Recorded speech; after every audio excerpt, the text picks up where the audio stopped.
Well, we got all the slate pulled off and starting to tin it. It's starting to look red.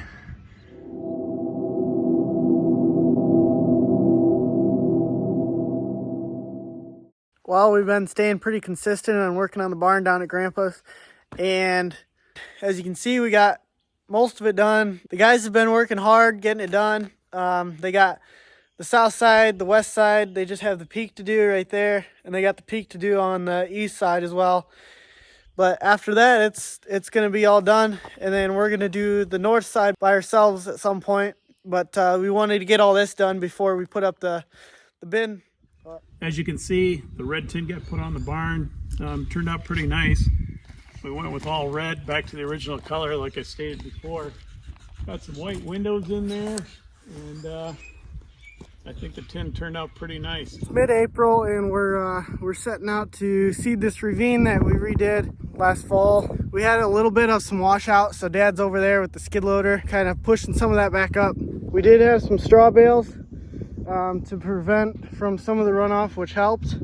As you can see, some still ran off, and it helped out quite a bit, but still not enough to prevent that stuff from sliding all the way down the hill. Here's a good picture of what Dad was doing. That's all the soil that flowed down last winter and the spring, kind of pushed a whole bunch of dirt down, but Dad pulled that all back up to where it came from, and looks like he's doing a little more work up there. The plan here is to come through with the cultivator hooked up to the case, because this ravine, last time it was touched was by the bulldozer, so you know it's not completely level, but the cultivator will come through and kind of spread out the dirt and level it off a little bit.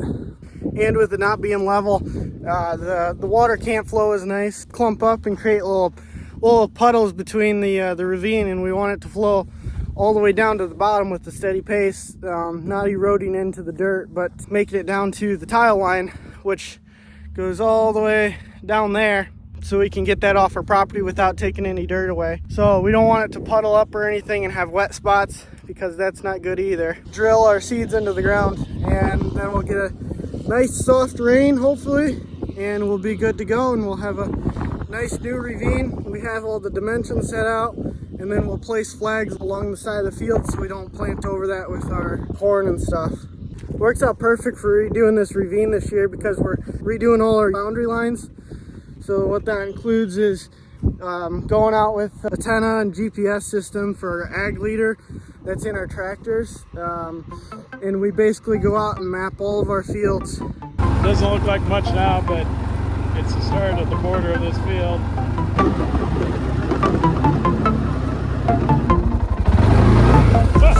Whoa! Hang on there, Chief. Does it look like this field?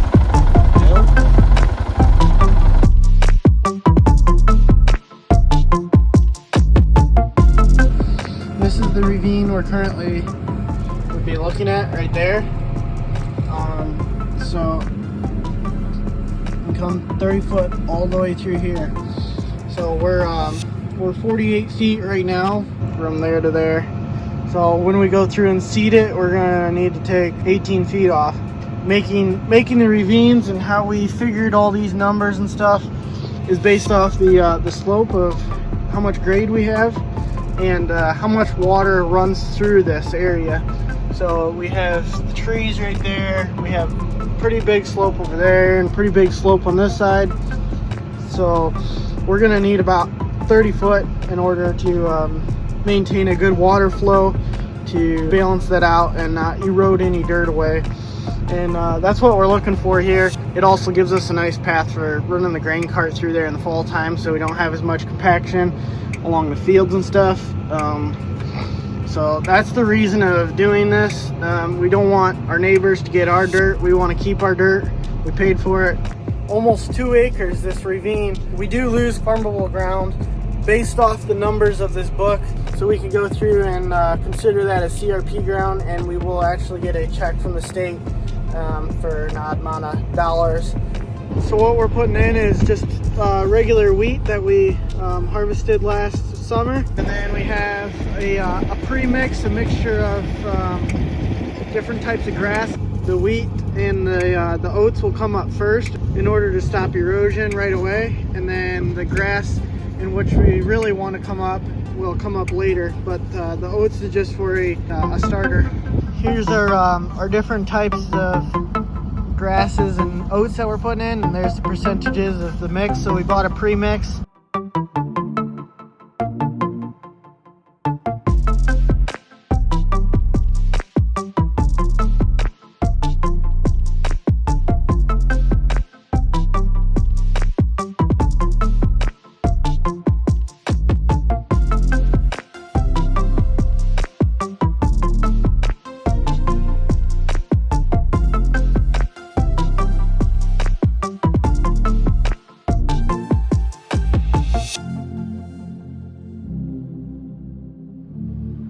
Trying to figure out if we should plant or not.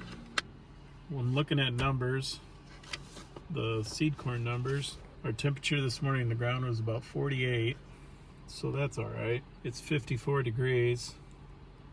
The next few days we got anything from 57 to 60 to 55. At nights it's getting down to as cold as within the next week 39 degrees.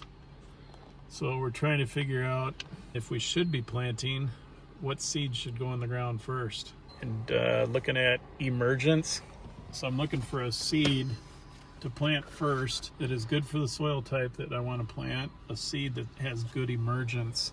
Trying to put that all together and then figure out when and what we should be planting. But if I don't plant today, for the next 2 days it's going to be raining, possibly 3 days it's going to be raining.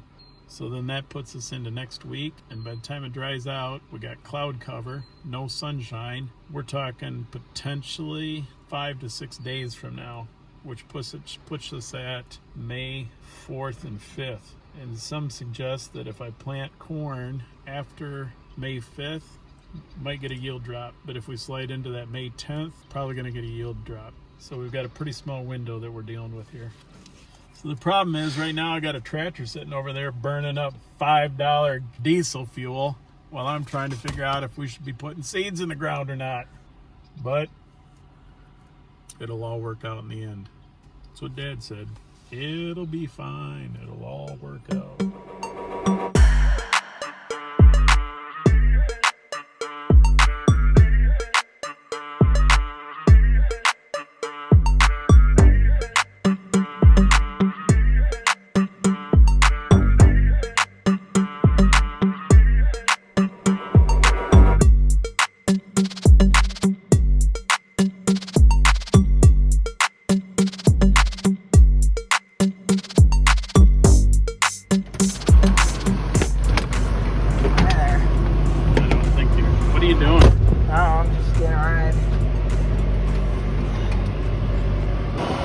Yeah, that ain't good. We're done planting. This is the indication. Things are getting too wet. Caking on the machinery, press wheels. But we got 35 acres. We know the planter's running well, so we're off to a start. Unfortunately, that's it for the day. What do you think? Is that the right choice? Oh, it's supposed to rain a lot. What? Instagram. What else are you gonna do?